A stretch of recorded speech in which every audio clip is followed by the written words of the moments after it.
So আমরা একটু আগে ভাজক টিস্যুর বৈশিষ্ট্য, স্থায়ী টিস্যুর বৈশিষ্ট্য, ভাজক টিস্যু এবং স্থায়ী টিস্যুর মধ্যে পার্থক্য পড়লাম। এখন আমরা আরো একটা পার্থক্য পড়বো এই অধ্যায়ের। সেই পার্থক্যগুলো কি কি খেয়াল করো। আরো 3টা প্রশ্ন আমি দেই। একটা প্রশ্ন হচ্ছে, ধরো পরীক্ষায় আসতে পারে এই অধ্যায় থেকে রিলেটেড, একবীজপত্রী উদ্ভিদ যেটা আছে আমরা জানি, এই একবীজপত্রীর মূলের বৈশিষ্ট্য কিন্তু অনেক সময় পরীক্ষায় আসে। একবীজপত্রীর মূলের বৈশিষ্ট্য কিন্তু অনেক সময় পরীক্ষায় আসে। আবার পরীক্ষায় কি আসতে পারে, একবীজপত্রীর কাণ্ডের বৈশিষ্ট্য কিন্তু পরীক্ষায় আসতে পারে। তাহলে একবীজপত্রীর মূলের বৈশিষ্ট্য আসতে পারে, একবীজপত্রীর কাণ্ডের বৈশিষ্ট্য কিন্তু আসতে পারে। আবার এই দুইটাকে কম্বাইন করে কিন্তু একটা প্রশ্ন দিতে পারে। সেই প্রশ্নটা হচ্ছে কি, একবীজপত্রীর মূল এবং কাণ্ডের মধ্যে পার্থক্য। একবীজপত্রীর মূল এবং কাণ্ডের মধ্যে কিন্তু পার্থক্য, একবীজপত্রীর মূল ও কাণ্ডের পার্থক্য। তো আমি তোমাদের যেভাবে পড়িয়েছি, তোমরা বুদ্ধিমান অলরেডি ইনশাল্লাহ হয়ে গিয়েছো। সো এটাও তোমরা জানো, বুদ্ধিমানদের জন্য ইশারাই যথেষ্ট। এই 3টা প্রশ্ন তোমার আসলে পড়া লাগবে না। যখন তুমি একটা প্রশ্ন পড়ে ফেলবা, সেই প্রশ্নটা হচ্ছে একবীজপত্রীর মূল ও কাণ্ডের পার্থক্য। একবীজপত্রীর মূল ও কাণ্ডের পার্থক্য পড়া হয়ে গেলে তোমার আর 2টা প্রশ্ন অটোমেটিক পড়া হয়ে যাবে। সেটা হচ্ছে কোনটা, একবীজপত্রীর মূলের বৈশিষ্ট্য এবং একবীজপত্রীর কাণ্ডের বৈশিষ্ট্য।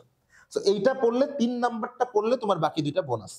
3 নাম্বারটা পড়লে কিন্তু তোমার বাকি 2টা ইনশাল্লাহ বোনাস। হ্যাঁ, 3 নাম্বারটা পড়লে তোমার বাকি 2টা কিন্তু ইনশাল্লাহ বোনাস। তাহলে চলো আমরা বুদ্ধিমানদের মতোই কাজ করি, আমরা 3 নাম্বারটা পড়ে ফেলি।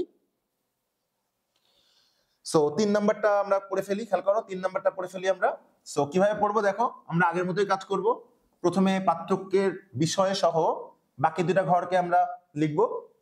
প্রথমে আমরা লিখব তুলনার বিষয় বা পার্থক্যের বিষয়। তুলনার বিষয় বা পার্থক্যের বিষয়, জাস্ট একবার এক এক জিনিস লিখতেছি, এটা ইউনিক আনার জন্য।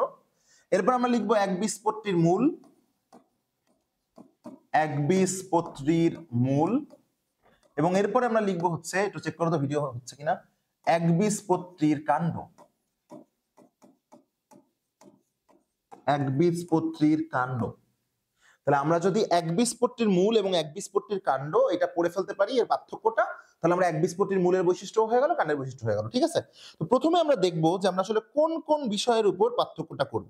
তাহলে প্রথমে আমরা কি দেখবো, প্রথমে আমরা দেখবো যে আমরা কোন কোন বিষয়ের উপর আসলে পার্থক্যটা করব। হ্যাঁ, এরপরে আমরা যে কোন কোন বিষয়ের উপর পার্থক্য করছি, এরপরে আমরা ওইগুলা সম্পর্কে জানার চেষ্টা করব।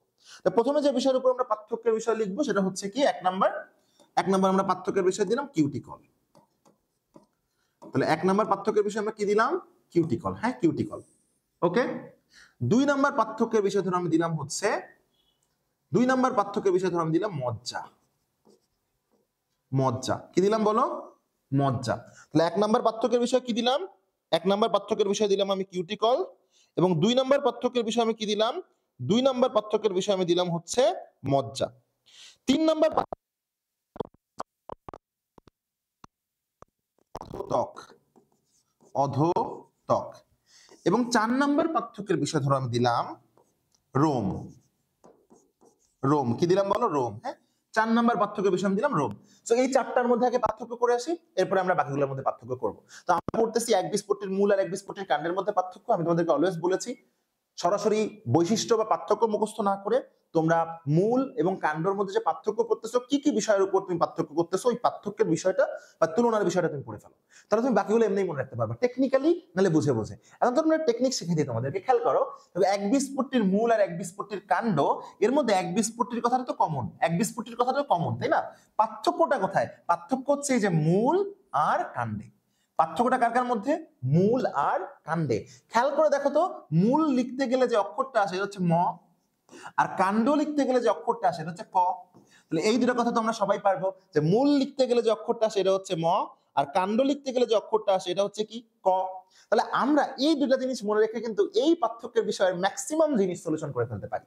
কিভাবে দেখো, তুমি খেয়াল করে দেখো তো, কিউটিকল, এই কিউটিকলের মধ্যে আমি নিজেই প্রশ্ন করবো, আমার পিছনে আমাদের যে একজন এক্সিকিউটিভ আছে, স্যার আপনি বলেন তো কিউটিকলের মধ্যে কি আছে, ক আছে না ম আছে? ক আছে। বুদ্ধিমানদের জন্য ইশারা যথেষ্ট। তাহলে কিউটিকলের মধ্যে কি আছে, ক আছে। আপনি বলেন মূল আর কাণ্ডের মধ্যে কার মধ্যে ক আছে? কাণ্ড। তাহলে বলেন তো মূল আর কাণ্ডের মধ্যে কার কিউটিকল আছে? কাণ্ড। এক্স্যাক্টলি, কাণ্ডের আছে। এটা কিন্তু বুদ্ধিমানদের জন্য ইশারাই কি যথেষ্ট। তাহলে মূলের কি, কিউটিকলটা নাই।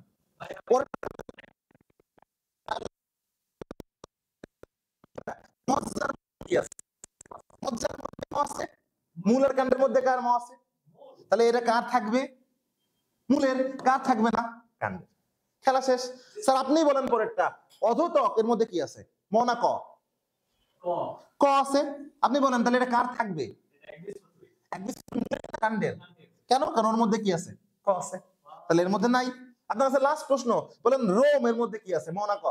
ম আছে। তাহলে বলেন এটা কার থাকবে? একবীজপত্রীর মূলের না একবীজপত্রীর কাণ্ডের?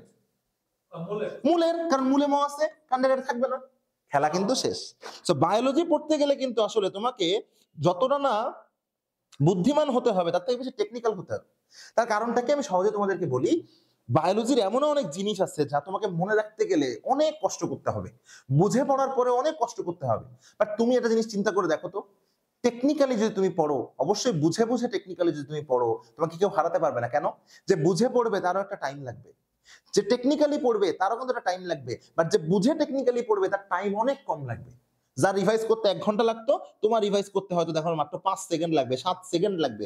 বলতে পারো ভাই চাপাবাজির কি দরকার, সেকেন্ডে কিভাবে পারবো? আমি একটু পরে তোমাকে বলে দিচ্ছি। 5-7 সেকেন্ড তো আমি বেশি বলছি রে বাবা। যে ভালো পারবে, টেকনিক্যাল বেশি হবে, তার আরো কম সেকেন্ড লাগবে। কারো 1 ঘন্টায়, কারো 5-6 সেকেন্ডে। আর কথা মনে রাখবা, জীবনে কিছু সময় কিন্তু কম সময় পারলে সেটাই ভালো। সবসময় যে বেশি সময় নিয়ে খেলতে হবে আমাদেরকে, জানতে হবে আমাদেরকে, ব্যাপারটা এরকম না।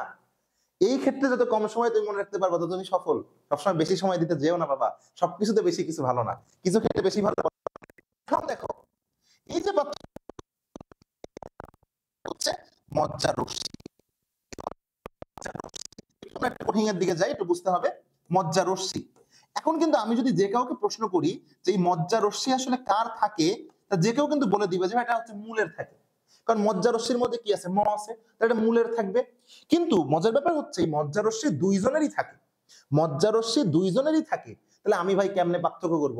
আপনি তো আমাকে শিখাই দিয়েছিলেন যে যার ম থাকবে সেটা মূল, আর ক থাকলে সেটা কাণ্ড। তাহলে যে দুইজনেরই আছে, তাহলে ভাই আমি কেমনে মনে রাখবো? খুবই সহজ।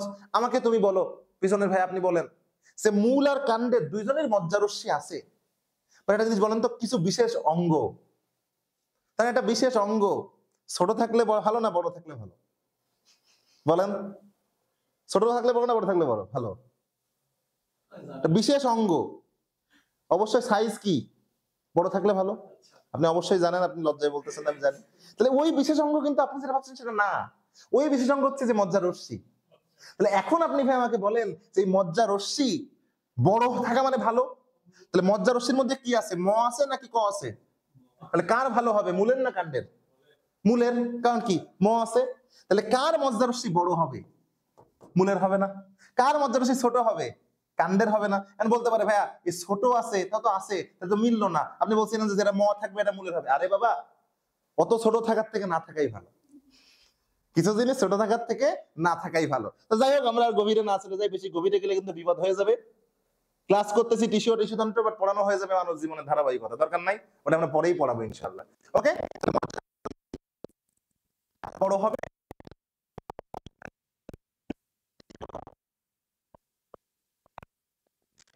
নেক্সট পার্থক্যের বিষয় আমরা পড়বো, সেই পার্থক্যের বিষয়টা হচ্ছে ভাস্কুলার বান্ডল। কি বান্ডল পড়বো আমরা? Vascular bundle. হ্যাঁ, ভাস্কুলার বান্ডল, ভাস্কুলার বান্ডল। পিছনের ভাই আমাকে বলেন, ভাস্কুলার বান্ডলের মধ্যে আপনি কি ম পাচ্ছেন না ক পাচ্ছেন? উপরে নিচে মিলাই বলেন, ম না ক? ভাস্কুলার, ভাস্কুলার বান্ডল, ম না ক? এই দেখেন ভাস্কু, ম না ক? এটা এটা ক না? তাহলে হ্যাঁ, ছোট করে লিখছি বলে খেয়াল করেন নাই, সমস্যা নেই। আপনার আবার চোখে আবার ছোট হলে তো খেয়াল করার দরকার নেই, বড় হতে হবে। তারপরে ভাস্কুলারের মধ্যে কি ম আছে না ক আছে? ভাস্কুলার বান্ডল দুই ধরনের হয়, আমি অপশন দিচ্ছি। একটা হচ্ছে সংযুক্ত ভাস্কুলার বান্ডল হয়, এই ক্ষেত্রে আর কি পার্থক্যের মধ্যে আরো অনেক ধরনের ভাস্কুলার বান্ডল হয়। আর একটা হচ্ছে অরিও ভাস্কুলার বান্ডল হয়। তাহলে আপনি আমাকে বলেন, সংযুক্ত আর অরিও কার মধ্যে ক আছে? সংযুক্তর মধ্যে ক আছে। তাহলে কাণ্ড না মূল, কার মধ্যে ক আছে? কাণ্ড। তাহলে কাণ্ডের ভাস্কুলার বান্ডল কেমন, সংযুক্ত না অরিও? এই তো, বুদ্ধিমানদের জন্য কি যথেষ্ট? ইশারাই যথেষ্ট। তাহলে এর হবে সংযুক্ত আর এর হবে অরিও। আপনি যে কোনো সময় আমি না আসলে বায়োলজি পড়াই দিবেন, যে কোনো সময় আমি যদি না আসি আপনি বায়োলজি কিন্তু পড়াই দিবেন, ঠিক আছে? এন্ড ফার্স্ট এন্ড লাস্ট আমরা যেটা পড়বো 7 নাম্বার, সেটা হচ্ছে জাইলেমের বৃদ্ধি। জাইলেমের বৃদ্ধি, জাইলেমের বৃদ্ধি। এখন জাইলেমের বৃদ্ধি দুই ধরনের হয়, এর একটা খেলা ঘোরা যাবে লাস্টে দিছে এই কারণে, এটা হচ্ছে এক্সার্ক, এটা হচ্ছে এন্ডার্ক।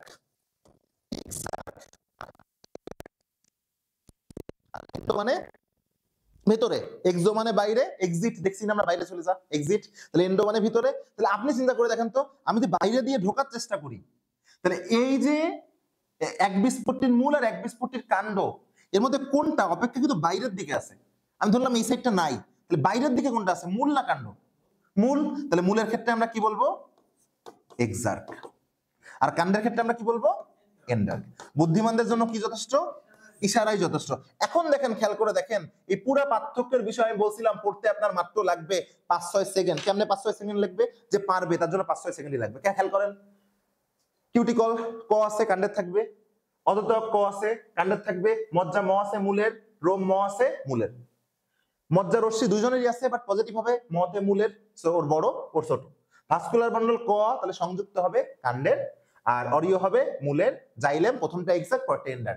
তাহলে এই জিনিসটা এখন আমি বারবার বলে দিলাম, আমি যখন রিভাইজ করব, আমি তো চিন্তা করব কি, আমি চিন্তা করব অদতক ক কাণ্ড, মজ্জা ম মূল, রোম ম মূল, কিউটিকল ক কাণ্ড, মজ্জা রশ্মি মূলের বড় ওর ছোট, এক্সার্ক এন্ডার্ক, অরিও সংযুক্ত। এই জিনিস যত তাড়াতাড়ি আপনি প্র্যাকটিস করবেন, খেয়াল করে দেখবেন আপনার আসলে অত সময় লাগে না, কয়েক সেকেন্ডের মধ্যে আপনি পুরো চার্টটা পেয়ে যাবেন। বাট অনেকে আছে মুখস্থ করে কি হবে, এর vascular bundle Oreo Oreo Oreo Oreo, সংযুক্ত সংযুক্ত সংযুক্ত সংযুক্ত সংযুক্ত, একবীজপত্রীর মূলের অরিও থাকে অরিও থাকে অরিও থাকে, এভাবে মুখস্থ করলো। গাছের পাতা সবুজ, গাছের পাতা সবুজ, গাছের পাতা সবুজ, গাছের পাতা সবুজ, গাছের পাতা সবুজ, এভাবে করে কিন্তু আপনার পড়া লাগবে, এভাবে। এবং মনে রাখবেন, যত সুন্দর করে পড়ে আপনি যত ভালো জায়গায় যাইবেন তত ভালো কিন্তু আপনি অনেক কিছুই পাইবেন, সেটা কি আর আমি না বললাম? বলেন ঠিক কিনা? সেই জন্য বুদ্ধিমানদের জন্য ইশারাই যথেষ্ট, ওই জন্য টেকনিক্যালি লেখাপড়া করবেন। আর বেশি গভীরে গেলাম না, এটা মানব জীবনের ধারাবাহিকতায় যাব ইনশাল্লাহ।